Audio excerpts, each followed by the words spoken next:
இன்றைக்கி நம்ம என்ன செய்ய போகிறோம் பார்க்கலாம் வாங்க. இன்றைக்கி நான் பூரிக்கு தொட்டுக்கு உருளைக்கிழங்கு பூரி மசாலா ரெடி பண்ண போகிறேன். சிம்பிளான பூரி மசாலா வாங்க செய்யலாம்.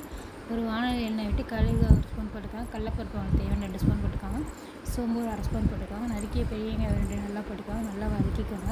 இப்போ நான் வாரத்துக்கு எடுத்து வர பச்சை மிளகா கொஞ்சம் கருவேப்பிலை போட்டு எல்லாத்தையும் நல்லா வதக்கிக்கோங்க.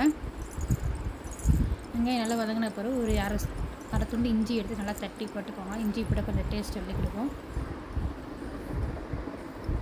இப்போ நறுக்கிய தக்காளி ஒரு 3 தக்காளி எடுத்து போட்டுக்கோங்க. தக்காளி வெங்காயெல்லாம் நல்லா வதங்கிட்டு ஆயிடுச்சு. வதங்கி நல்லா நல்லா திரிஞ்சு வந்ததுக்கப்புறம் சிக்கன் மசாலா ஒரு 1/2 ஸ்பூன் போட்டுக்கோங்க. ரொம்ப டேஸ்ட் கொடுக்கும். மஞ்சத்தூள் 1/2 ஸ்பூன், தேவையான அளவு உப்பு சேர்த்திக்கோங்க. நான் உருளைக்கிழங்கு வேக வைக்கும்போது கொஞ்சம் உப்பு சேர்த்திக்கிட்டேன், அதனால் கொஞ்சம் கம்மியாக சேர்த்திக்கிட்டேன். ஒரு வேக வச்ச உருளைக்கிழங்கு நல்லா மசிச்சு அதில் சேர்த்திக்கோங்க. நல்லா கிண்டி விட்டுருங்க. தேவையான அளவு தண்ணி ஊற்றிக்கோங்க. ஒரு 1 டம்ளர் மேலே தண்ணி ஊற்றிக்கிட்டேன். ஒரு 3 ஸ்பூன் கடல மாவு எடுத்து தண்ணியில் கரைச்சி எடுத்து வச்சுக்க போகிறேன். இது தேவைன்னா பொட்டுக்கடலை அரைச்சி ஊற்றிக்கலாம். கடல மாவு ஊற்றினா கொஞ்சம் டேஸ்ட் இருக்கும். இப்போ கரைச்சி வச்ச கடல மாவு எடுத்து இதில் ஊற்றிக்கலாம். கொஞ்சம் கெட்டியான பிறகு அடுப்பு அடைச்சிடலாம். மல்லித்தலை தூவிட்டு அரைச்சிருங்க.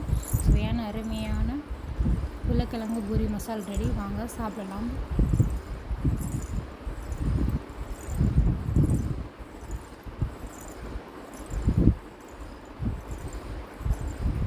தேங்க்யூ ஃபார் வாட்சிங். சப்ஸ்கிரைப் பண்ணிக்கோங்க. பாய்.